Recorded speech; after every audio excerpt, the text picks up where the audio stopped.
You're watching CW Montana. This is the MTN 9 o'clock news. Good evening and thanks for joining us on this Friday. I'm Andrea Lutz. Ahead tonight, the man accused of raping and trying to kill a Billings woman over 20 years ago makes his first appearance in court. We'll have more on the charges against him. That's ahead. Plus, Donald Trump declares a national emergency to get funding for a border wall. How will Montanans' congressional delegation react? Of course, we'll show you. That's coming up. But first tonight, we're learning more about a former Lewis and Clark County Sheriff's deputy now charged with 80 counts of sexual abuse of a child. The charges also include 1 count of incest. Shannon Newth joins us now from Great Falls, brings us the very latest. Shannon. Good evening. Virgil Wolf made his appearance in Cascade County Court this afternoon. The investigation into Wolf started in June of 2017 after a victim disclosed the alleged abuse to a counselor. According to court documents, the victim said the abuse started when she was a child and continued into her teens. During a search warrant, agents obtained several electronic items from Wolf's home and sent them to the Department of Homeland Security for forensic analysis. Court documents state agents found hundreds of inappropriate photographs of children on those devices. Now, Wolf was hired in 1999 at the Lewis and Clark County Sheriff's Office by former Sheriff Sam McCormick. Current Sheriff Leo Dutton says Wolf was fired from the department in 2008. He worked for the department for about a year and a half before becoming a resident deputy in Augusta. And according to Sheriff Dutton, Wolf was terminated with cause on February 21st of 2008 by then Sheriff Cheryl Leadley. We brought him back for further training issues, have him here locally, and there were some cases that led to his termination. Sheriff Dutton added that Wolf's termination was not related in any way to the charges he currently faces. Wolf's case will be prosecuted in Cascade County. In Great Falls, Shannon Newth, MTN News. Back to you. All right, thank you, Shannon, for that. Well, the man linked to a 1998 rape and attempted murder of a Billings woman finally has his day in court. Zachary O'Neill pled no guilty to 2 felony charges against him. But there is a fast-track timeline in the case as prosecutors only have 4 months to resolve it. That's because he is currently serving time in Washington state for theft there. He was brought to Billings earlier this week, but will have to be brought back to Washington to continue serving a sentence until 2024. Court documents said O'Neill confessed to the crime while being interviewed by Yellowstone County Sheriff's deputies on an unrelated case. Testing was done and DNA evidence from the scene matched with O'Neill's. The parent company that owns the talc mill in Three Forks has now filed for bankruptcy. This is the same plant where workers went on a strike over a union contract dispute just last April. Emerus Talc America filed for Chapter 11 after thousands of lawsuits came forward charging that talc causes cancer. But the company says the safety of talc has been shown through studies. In a release, the mill said the bankruptcy is an important step for business. And of course, as for its employees, in a statement, a spokesperson said Emerus Talc America and all of its locations, including Three Forks, will continue to operate as usual throughout this process. Employees shouldn't see any changes or their roles or wages or benefits, and our company is continuing to provide safe, high-quality products to our customers.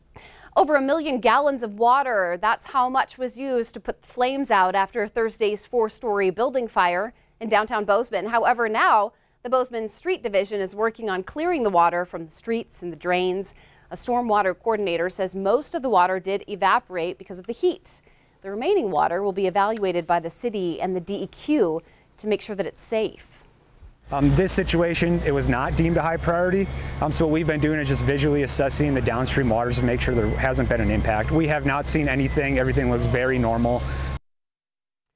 And the streets on 7th and Babcock are still closed off by the city, of course, due to some safety concerns that's still happening there. Holding on to his word, President Donald Trump declared a national emergency to get funding for his border wall.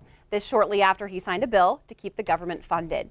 But now there's a new debate over presidential overreach. The president's emergency declaration gives him access to $1.3 billion for the wall. However, that's still short of his requested $5.8 billion.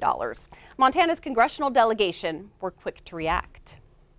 The president's emergency declaration is a divisive and dangerous move that flies in the face of the Constitution. The President's defiance of those laws to raid our military construction resources will come at the expense of our state's defense installation and threaten the checks and balances at the heart of our democracy. Illegal immigrants and illegal drugs are flooding across our very porous and primitive border. I support the President's efforts to secure our southern border. He needs to do what's necessary within his legal authority to secure this country and secure our southern border. Both Senator Daines and Congressman Greg Gianforte visited the southern border. Representative Gianforte sent us this statement saying, quote, "Violent cartels profit from illegally trafficking drugs and people into our nation through unsecured borders. The president must do what's needed within his constitutional authority to secure the border and protect our country." Now, Democrats are working out ways to stop the president's declaration. The president acknowledges this may end up in Supreme Court, but he says he will be successful.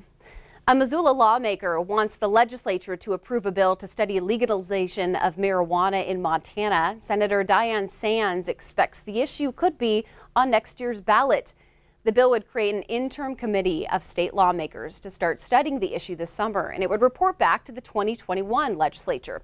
Sands says she fully expects a voter initiative to legalize it will come in 2020, and policymakers should get ahead of the issue and avoid crisis mode. There are many valid positive arguments for legalization and many valid arguments against legalization. And I don't propose that this interim committee would make any recommendation one way or another on that. But it is simply to prepare for the fact that should it become legal, we in the legislature will have to adopt many kinds of legal laws that will have to implement that. If you remember, medical marijuana in Montana became legal through a ballot initiative. And in Great Falls, 11 programs at the University of Providence are on the chopping block. Students in those programs will have the chance to graduate from their current program and keep their scholarships. Right now, students and faculty are engaged in transition plans with the help of other universities. So here's a look at the 11 programs being cut. It includes some degrees in education and theater and theology.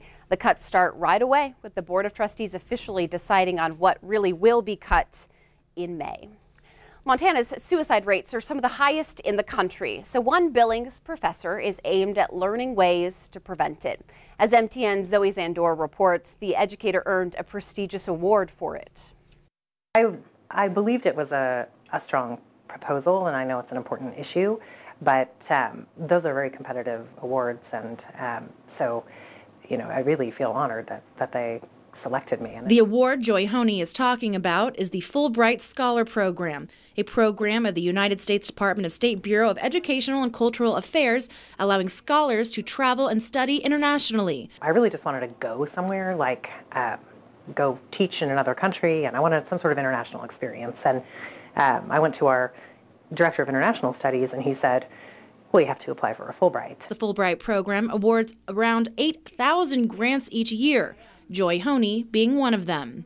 Currently serving as a professor of sociology at Montana State University Billings and acting associate dean at the College of Business, Honey wants to take her studies internationally, and through research, she realized there are a lot of similarities between Finland and Montana and the suicide rates. Once I started looking at all the similarities between Finland and Montana, I thought, well, this is a great opportunity. Not only is this prestigious award big for MSUB, it's big for Montana, because what Joy will bring back from Finland will help one of the biggest issues plaguing the state. Alcohol use and abuse is high in both Montana and Finland, as well as a very high firearm ownership rate, as does Montana, which Honey says is the most common method of suicide. First of all, geography. It's northern, has long, dark, cold winters. It also is sparsely populated, so there aren't a lot of big urban areas to get services to people. In the 1980s, Finland had one of the highest suicide rates in the world, and within 10 years, they were able to cut that in half. If they have so many similarities, and they've implemented all of these programs that have helped, maybe there are things that we can learn from what they've done and implement here. Honey hopes that through her international studies, she can bring back good concrete ideas and ways we can combat suicide here in Montana. My best hope is that I could come back and publish what I found in my work and bring that out to our communities and start tackling our own problem. In Billings, Zoe Zandora, MTN News. All right, good luck to Joy there. She will be taking her family with her to Finland, and they are expected to leave in January. Well, coming up, an update on a story we covered all week, the avalanche that closed down I-90 for nearly 24 hours. Tonight, we're going to meet the Montana man whose car got physically pushed in the snow. And Bob McGuire will join us to deliver your statewide weather forecast for the weekend. It's all coming up after the break.